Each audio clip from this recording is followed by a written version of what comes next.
Hello everyone and welcome to the first episode of the local Gympie and Surrounds TV. You may or may not know that we have the local Gympie and Surrounds newspaper, which is a free monthly publication, the first Wednesday of every month distribution is. We also have the podcast show where we have good long chats. When I say long, not always long. Just means you can have a more in-depth conversation. So that's the podcast show, and now we have TV. So the TV is basically where we sit down, we have a chat, and we pull together some videos about a certain topic. And our first episode here, we're going to talk about the floods with a special focus on the recovery and local businesses. So we're going to chat to a few local business owners and also have a walk down Mary Street with Petra Van Beek, who's the president of the Gympie Chamber of Commerce. And we're going to get straight into that. So here's Petra. Hi, I'm Petra Van Beek. I'm the President of the Gympie Chamber of Commerce. We're going for a walk down Mary Street. It's been 4 weeks since the flood event, which they, for some reason, are calling the rain event. It was a flood, and it was a big one. So, in my role as President, I have visited the main flood-affected areas. Those areas are the CBD area, but it's also businesses along the highway. It's also businesses Crescent Road, Brisbane Road, and out at Glenmire. So there are about 120 affected businesses that I've personally been to. This does not count all the farming businesses, the businesses out at Mary Valley, at Gympie, and any of the isolated smaller businesses that were flood affected. Here in the CBD area, maybe that's half of the 120 that I visited. So it's not just about Mary Street, although Mary Street is a bit of a devastation area. So as you look around, there's many shops that are still closed. Wayne's World, God bless them, how they did that, I'm not sure, but they're up and running. The water was so high it got through the ceiling. The ceiling is obviously not water resistant and collapsed. Our tradies, bless them, I think they've dropped all their other jobs in order to come in and help our businesses to try and get them back up and running. But here in Mary Street, it's not as successful as some of the outer areas, possibly because of the age and the structure of the buildings. But as you can see, there's tradies really doing their hardest. We are really keen to get as many as possible up and running, or at least a little bit open, ready for the Mary Street Festival, the Easter on Mary. But where you see some of the arcade damage here and the ceilings fallen in, and you can't smell it on the video, but it smells. So, hey. So as we walk through, it's just amazing to think that the water came up to the tree. You can still see the mud level in the tree there. The water came up and would have been just above the awning of the first floor there. It was a hell of a lot of water. So I know the guys at Yamba were devastated. All of the guys in here, Southern Cross.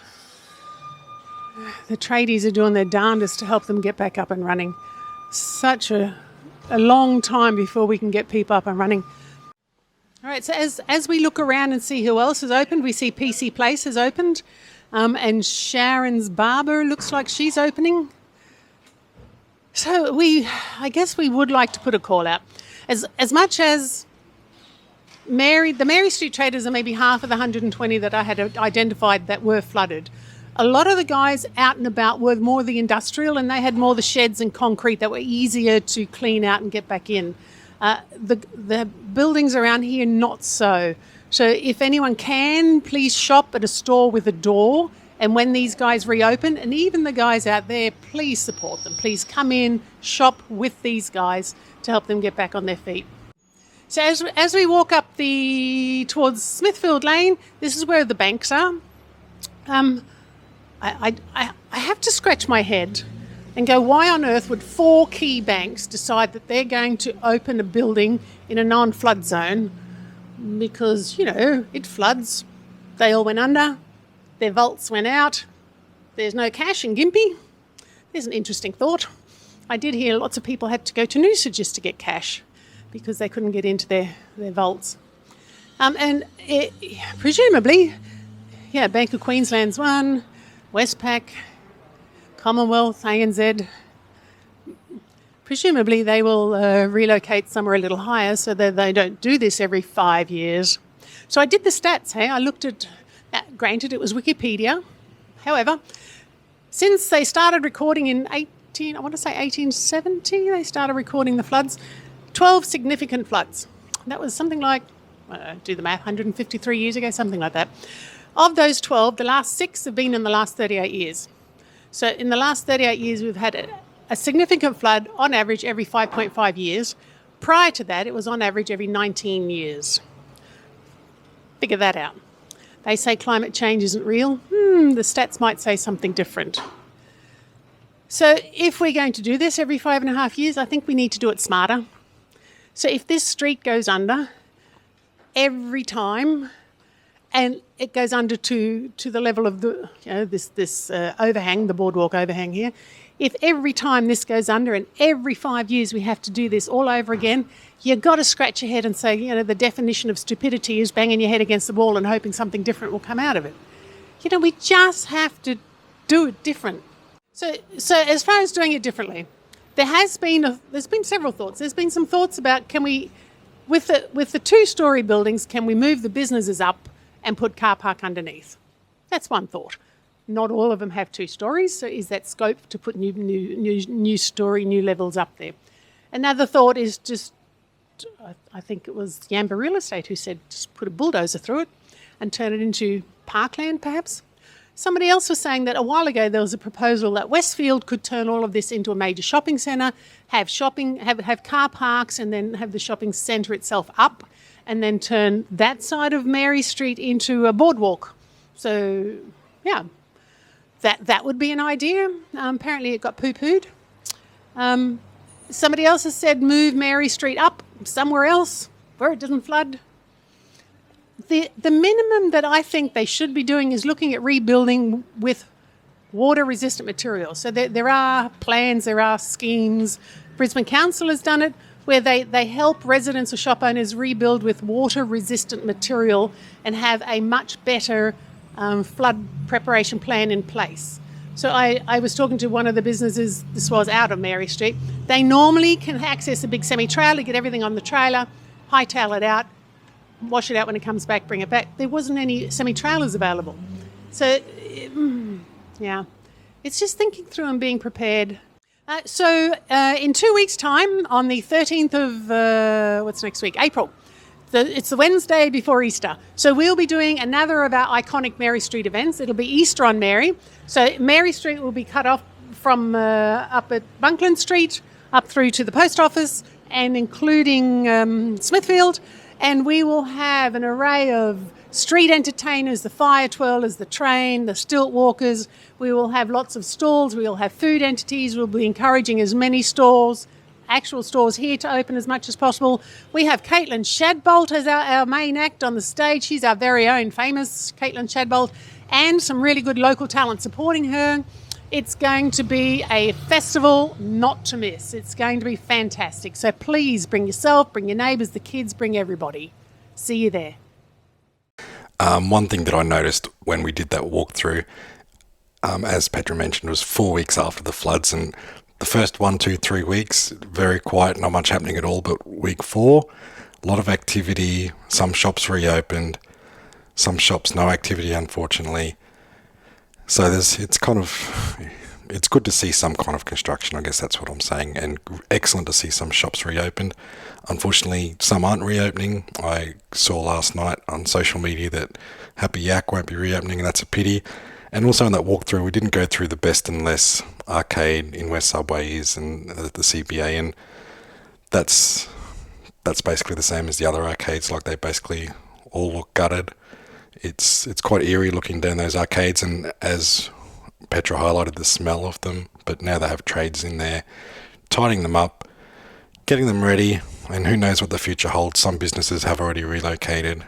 So that's it. And if you want to hear more from Petra, we did have a podcast interview that will be published next week, so keep an eye out for that. She has a really interesting background, has seen a lot over the years, and it's a real privilege for the chamber to have someone like that as a president. So one of the other businesses we dropped in to see was Playback, and Aisha gives us a walkthrough here.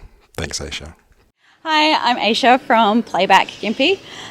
This is our new shop. We moved in just 3 weeks before the flood event happened. This building was built in 1974 and had never flooded before, and Gympie's seen some big floods. until now. So there's our flood line there at 22.96, the official flood height. It took us all by surprise. We weren't expecting it that high, but yeah. Alrighty, so our team have worked exceptionally hard trying to get the store back together. Again, luckily, we were one of the lucky ones, being that the water only came through at about the 30 centimetre mark here, but it still meant that everything had to be moved. So everything went into storage upstairs, and we've only just sort of got it all back happening again, so come on in. Alrighty, so we've changed the layout a little bit to what we had it before, but this is our store all put back together. So come on through and we'll show you the rest. So it's still a little bit of a work site, changing things around a bit. During the flood time, we also took on the lease of the whole building. So we're slowly getting our arcade back together. It's not quite there yet, but it's so close. So hopefully within the next week, it'll be up and running again too. So we're very excited. It's been a lot of hard work to get here, but we're so close for things being back to normal. Yeah. Thanks, Aisha. That was great. I just want to note that video tour was a little while ago, so I'm sure that since that was recorded and today, as you watch this, there's been more work done. I love playback. It's one of my favourite places to take the kids in Gympie. We also popped in to see Nick at PC Place. Here's Nick. Hey everyone, it's just Nick here from PC Place, and we just wanted to basically tell you that we're back up and running, and we're here to go. So what we did want to just show is actually how high the water did come through. So we're waiting for new ceiling lights to come in. So you'll just see, if you can see, just very up the top there, where we've got a second ceiling where the false one is. And basically we were just above there, so it's quite high. But as you'll see, we managed to get everything out. Brought everything back in, give it a good clean out, and away we go.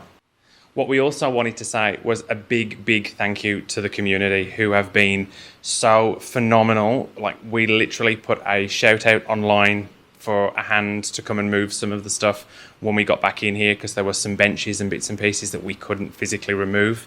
And we turned around and there's this army of people who have just rocked up to help.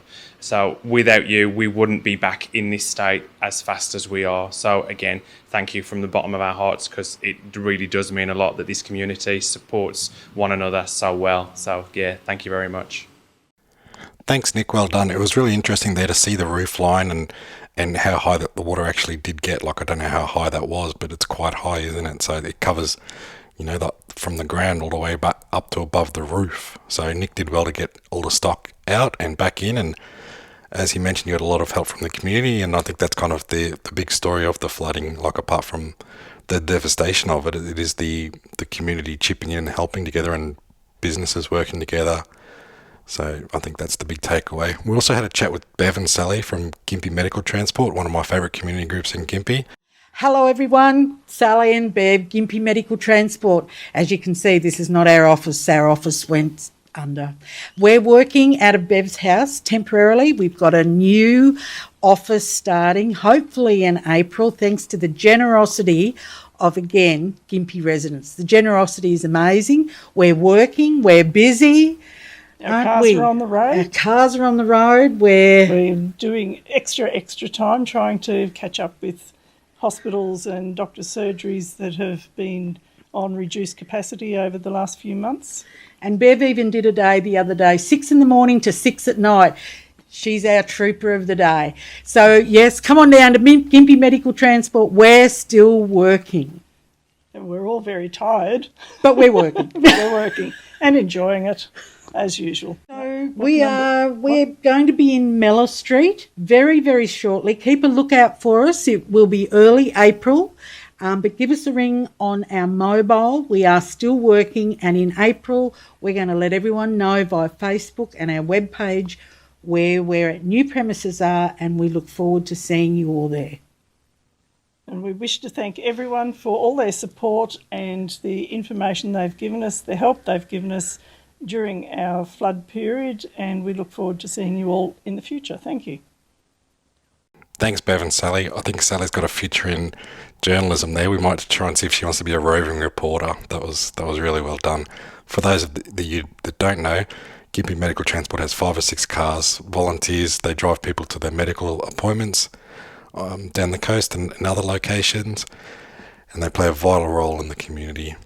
So next up we have Dan Vanderhoek. Dan has one of my favourite podcasts, Eco Convos with Dan, and also is in real estate with Century 21. He's got a bit to say about the community aspect as well. Take it away, Dan.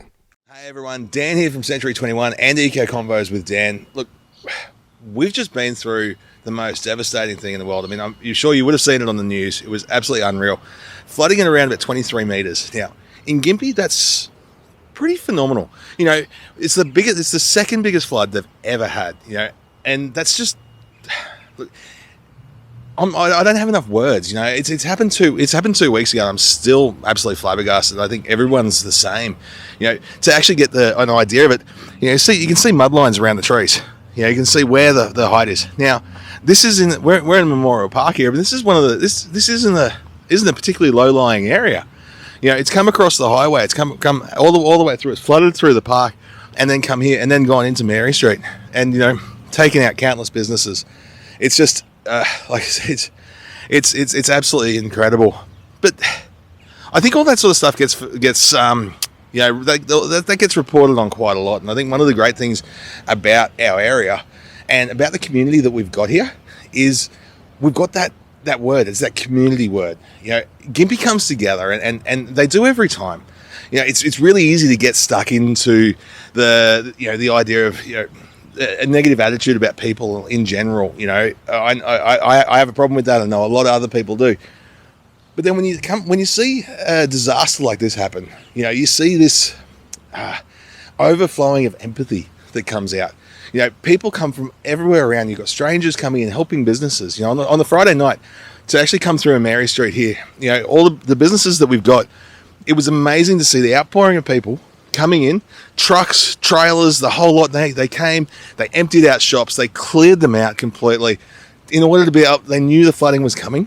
And so that is one of the great things about our area. When it happens, we know it's going to happen. And so they came in their droves, helped people out, moved all the stuff around. Beautiful example of that community spirit and people wanting to help.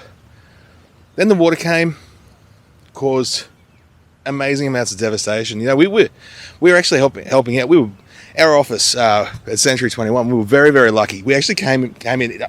If it came up 20 centimetres higher, we would have had water through our office. You know, that's how close it was. So we were incredibly lucky. So one of the things we started doing was actually putting on barbecues and putting on things like that to help out the people who were doing the work, and actually going through and getting the, you know, food, drink, support, someone to have a chat with, you know, about what's happened and how things have gone for them.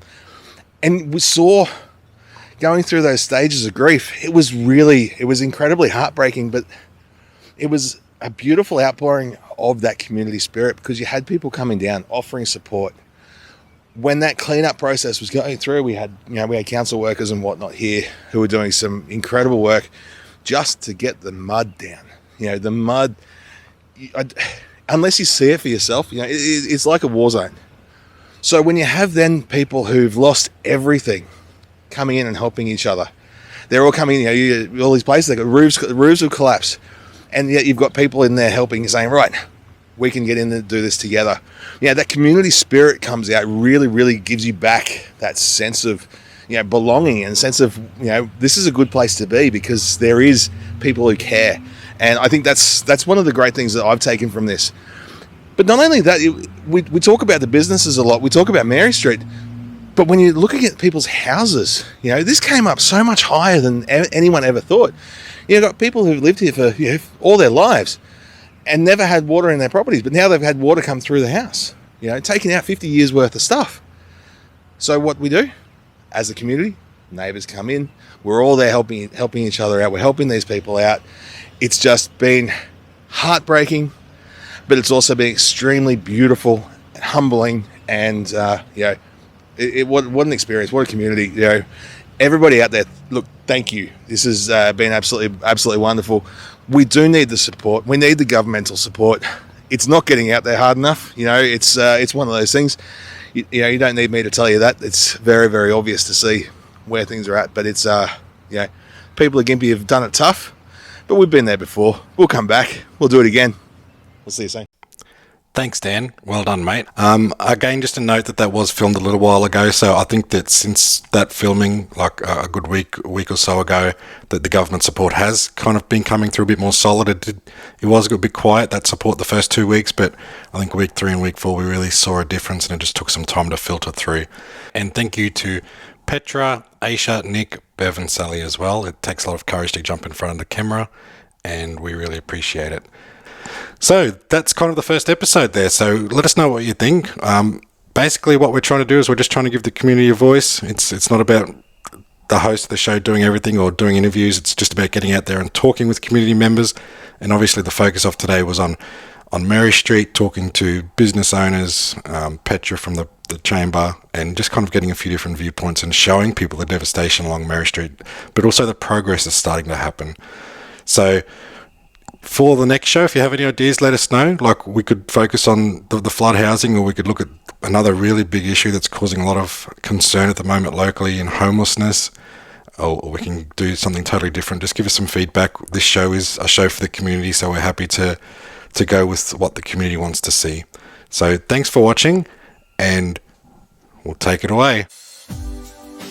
Now we're going to let Esther from Gympie Landcare take it away, and she's going to have a quick chat about World Earth Day. Thanks for watching, and we'll see you in the next episode. Hey guys, welcome to Gympie Landcare. Help us celebrate World Earth Day all through April by coming to buy a native plant that is grown in your local area. We have over 200 species in the nursery. Look at all these gorgeous plants. I love this one. They start at $2.90 for tube stock, and we have some advanced plants too. So we've got something for you, whether you're doing regeneration or anything else in your garden. We're just on the north side of Gympie, about 2 kilometres away from the water tower on Old Maryborough Road. We'll see you soon.